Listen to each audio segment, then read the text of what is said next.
morning, and welcome to another episode of Gone Fishin' on the 5 Reasons Sports YouTube channel. Do not forget to like, comment, and subscribe. 5 Reasons Sports is your number one source for South Florida sports media, whether that's the Miami Heat, the Miami Dolphins, the Hurricanes, the Panthers, Inter Miami, and Messi Mania continuing down here, and here with the Miami Marlins.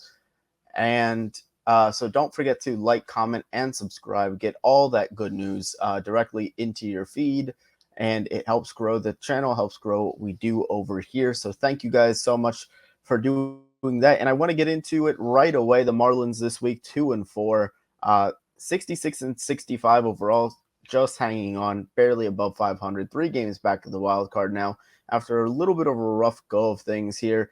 I'm going to get into it right away. Your minor league players of the week. Your position player of the week is old friend Dane Myers at AAA, hitting 333 for the Jumbo Shrimp with 409 on base, 778 slugging percentage for an 1187 OPS. And your minor league pitcher of the week is Cade Gibson at Beloit. Over the course of the week, he went 7 strong innings, 5 hits, 1 earned run, 5 strikeouts. Really nice outing for him. So just wanted to give him a shout out on that. Your major league players of the week, you've got Jorge Soler in 6 games, had an OPS of 840, 3 homers. I do want to give a shout out to Jacob Stallings. He was very good in the games that he played, except for the one pass ball on Saturday night. And your pitcher of the week, could it be anybody else but Yuri Perez? 6 innings, no runs, 7 strikeouts, 3 hits. Well, 1 run, but no earned runs. Just continues to be out of his mind. He's one of the best young pitchers, if not the best young pitcher in the game. It's a shame that he was on an innings restriction this year, because otherwise I would think it would be him and Corbin Carroll neck and neck for that Rookie of the Year. But the Marlins, a little bit of a struggling week this week, 2-4. You lose 2 out of 3 to San Diego, and then you come back home, lose 2 out of 3 to the suddenly surging Washington Nationals. But I want to talk about where the Marlins are, what's on the horizon in terms of September call-ups, how can they score more, and I want to touch on a change that they've made that might, help benefit them down the stretch here as they still look to contend and compete here as the calendar flips over into September. And the first thing that I want to touch on is the closer situation. We got word yesterday around 10-11 a.m. that Tanner Scott is now inserted into the closer role. David Robertson has been taken out of that role. So Robertson, gets a little bit of a lower leverage, role here, just to kind of sort himself out and see if there's any way that he can bounce back and get back to the elite level reliever that he has been throughout his career.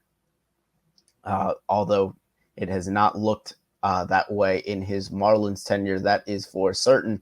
But I want to touch on the guy that is getting the promotion rather than the guy that's getting the demotion. We can talk about David Robertson all that we want.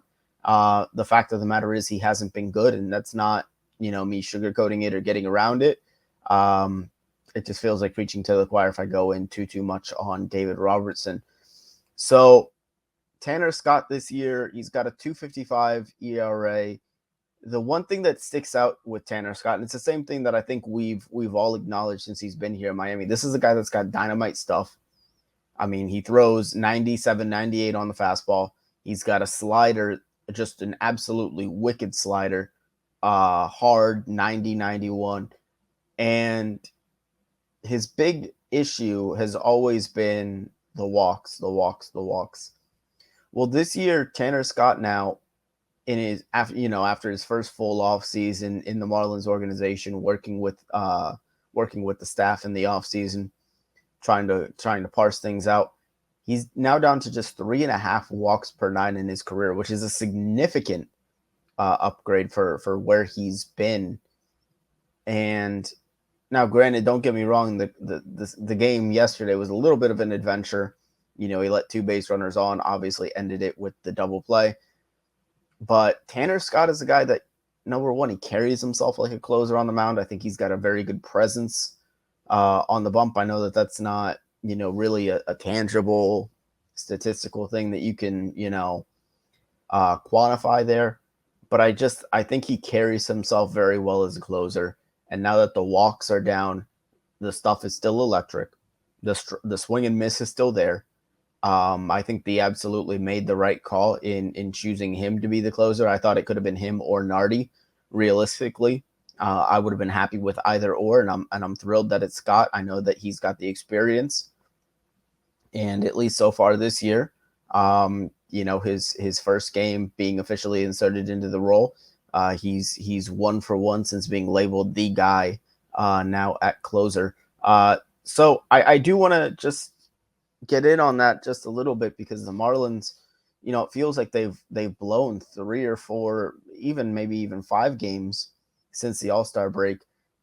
And so if they're able to kind of clean that up and get to a point where, you're not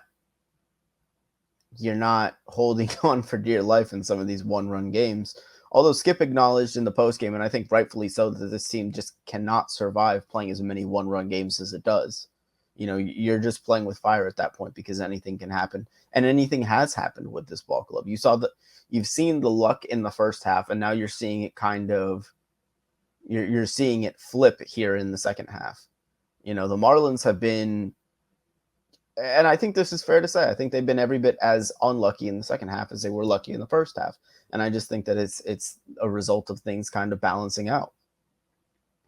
And then the other thing that we need to touch on here is the other reason why they're playing in all these one-run games is because the offense hasn't gotten it going.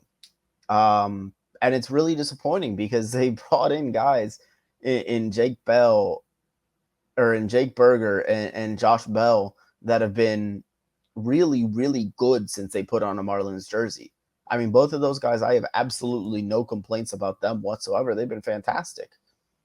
But when you look into the numbers here in terms of the splits with guys, just to read off a few names, it's the guys that were producing in the first half that aren't producing in the second half.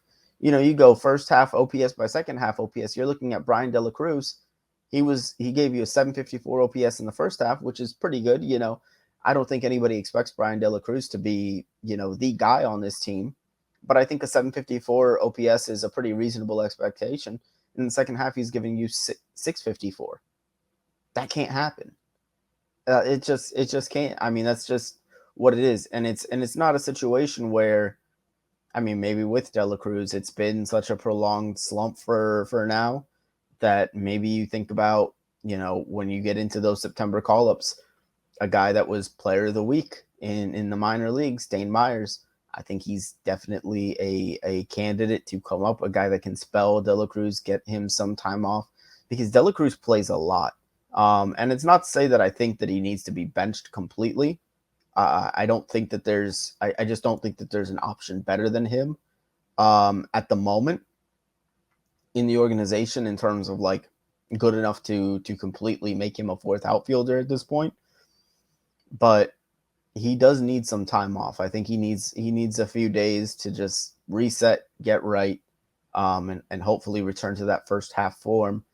And then the guy that's been probably the most shocking of the declines from first half to second half is Luis Arraez. And I knew, and to be fair, there was always going to be some sort of regression, right? I mean, the guy wasn't going to hit 383 all year long. He had an OPS of 905 in the first half. That's 706 in the second half. That's a 200-point drop. You can live with a 100-point drop there. He's still OPSing over 800, still very good. But he hasn't given you anywhere near the production that he has in the first half. And he's kind of the straw that stirs the drink here with this Marlins ball club. So when Arraez isn't getting on at an elite clip and you're dealing with, it's just Jake Bell or Jake Berger or Josh Bell, and you're just hoping that Soler hits one out, it's kind of a dangerous proposition. And I think that that's kind of what we're seeing here with the offense.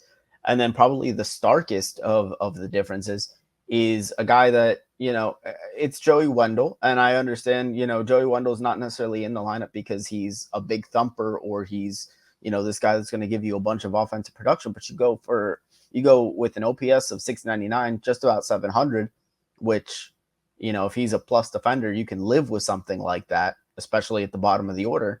But in the second half, it's plummeted to 383.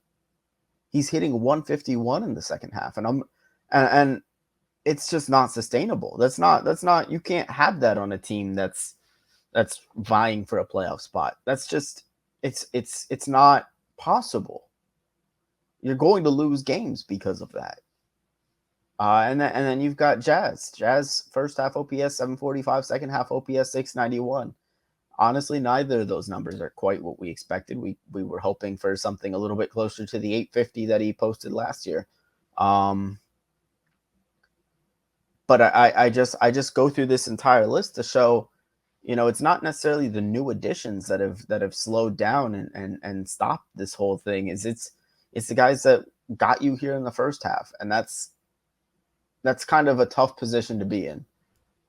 Because the guys that got you to 14 over in the first half are the guys that you ideally want to ride with, because they got you to a point where you were cruising towards a wild card spot in the first half, and they've all at the same time really started underperforming. And so you're hoping, and I think that organizationally you kind of have to hope that some of these guys pull out of it. At least 2 out of 4 of these guys have to pull out of it, and they have to do it really soon. Because if you can get a rise going to the tune of hitting 320, 330 at least, with the way Bell and Berger are swinging the bat, and the way Jorge Soler is still swinging the bat, you've got something there. And even with De La Cruz, he just needs to come back to being a respectable hitter. Nobody's asking him to be the number 3 hitter anymore in this offense. That's not needed anymore from him. Although maybe he thrived under those situations where he was being leaned on a little bit more heavily. I'm not certain what it is that's started this prolonged slump, but somebody's got to figure something out, whether it's Brent Brown and John Mabry, whether it's the players themselves, whether it's Skip and making changes into the lineup. They've got to figure this thing out. I mean, the one thing that I've noticed is that the Marlins have not been nearly as aggressive on the base paths as they were last year. A guy like John Birdie, who led the league in steals, you thought, okay, bigger bags, pitchers can only check over twice. John Birdie's going to have a field day. He's going to steal 40 bags again, even in a limited role. But that hasn't necessarily come to pass. And Jazz, I don't know if you really want him running all that much with his, reckless abandon play style, and maybe you just want to be as cautious with him as possible to kind of preserve him. But this team lacks the ability right now to even manufacture runs. They scored 2 yesterday, but again, it was via the Jorge Soler long ball, and it feels like that's kind of the only way that they have been scoring lately, and that's not going to win you very many games when you're just relying on one guy to hit the ball out of the ballpark. It's just not. And so getting into that, I want to get into some of the September call-ups that I do think can help, might help, and would help if given sufficient playing time. And the first guy is obviously Xavier Edwards. You point out what Joey Wendell has done at the plate in the second half, and it hasn't been pretty. And you don't ever want to pile on to a guy, especially a guy that's a consummate professional like Wendell, and I do believe that. But the facts are the facts. You gotta operate based on what's in front of you. And the numbers say that Joey Wendell in the second half just has not been a major league caliber hitter. Can he be again? Absolutely. He's got a track record of it. But the leash on these guys just has to be extremely short at this point. And I know that there's the whole Xavier Edwards is not a shortstop thing. And you're right. He's probably not a natural shortstop, but it's not, you can't continue with this current offensive production. I think a guy that is giving you slightly above average defense, but is giving you well below league average offense is more of a liability than a guy that might give you below average defense and even average to slightly above average offensive production. We don't know if Edwards would do that. He hit well in his short time up here, but we don't know for certain. I still think that it's worth looking at because I don't think that the shortstop position you're getting, real production to speak of from anyway. So even if he comes in and he's bad, I don't really think you're losing too much going from Wendell to Edwards. And then I think you're looking at probably one of Dane Myers or Troy Johnston. I would assume it would be Myers because of the fact that we've seen him in the big leagues this year, and we have not seen Troy Johnston in the big leagues this year. Because I do think that they want to sneak a pitcher onto the roster when the roster expands for September.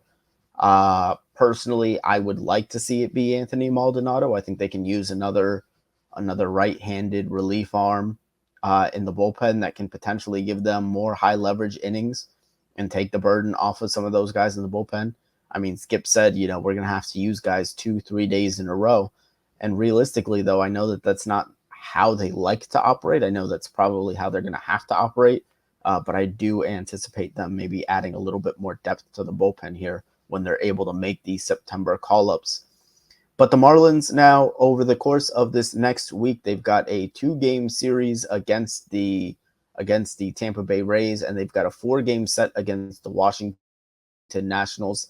After that, it's going to be crucial that they at least split one with the Rays here and win 3 out of 4 against the Nationals. A 4-2 week has to be the result at this point because you're running out of time.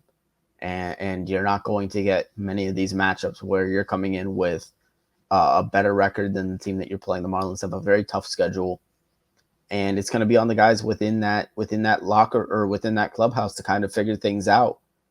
I like I said, I think that they made the right decision moving on from David Robertson in that closer role and moving Tanner Scott into it. But you're looking at the issue with the offense right now being guys that are kind of established on this team. Because none of those 4 guys, except for maybe Wendell, I think are in real danger of losing their starting position or their job. I just don't think that the Marlins have another alternative there for those other 3 guys. And so it's really going to be up to them to take the offense as far as it's going to go. And then you look at the guys that are playing well. Josh Bell, Jake Berger, you hope that those guys continue to hit well and play well. And if you can get even 2 of those guys going at the same time as you have Bell and Berger cruising and Soler, he had a very strong game yesterday, so hopefully he's starting to come around.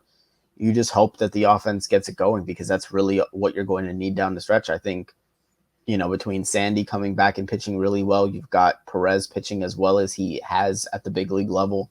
I mean, you talk about 2 big time back-to-back starts, on the road against Washington or against the Dodgers, against Washington, and both in games that really kind of felt like must-win games, and he did everything that he could to win those games for the Marlins. Unfortunately, the offense was not able to score enough for them.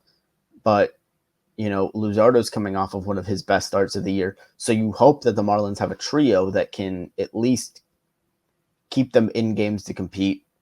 You hope that that the bullpen issues with Scott coming in to be the closer now over Robertson are at least temporarily kind of fixed until maybe you can bring in some reinforcements via September call-ups. And then you just need the guys that are in the lineup that are underperforming at the moment to turn it around. It's as simple as that. So 2 games against the Rays, 4 games against the Nationals. You hope they go 4-2, and we'll be here with you next week or next Monday, as always, here covering it all as the Marlins go into September. We'll have the call-ups by then. We'll break that down, as well as how the Marlins played in these 2 upcoming series. So looking forward to that. Thank you guys so much for watching, and do not forget to like, comment, and subscribe.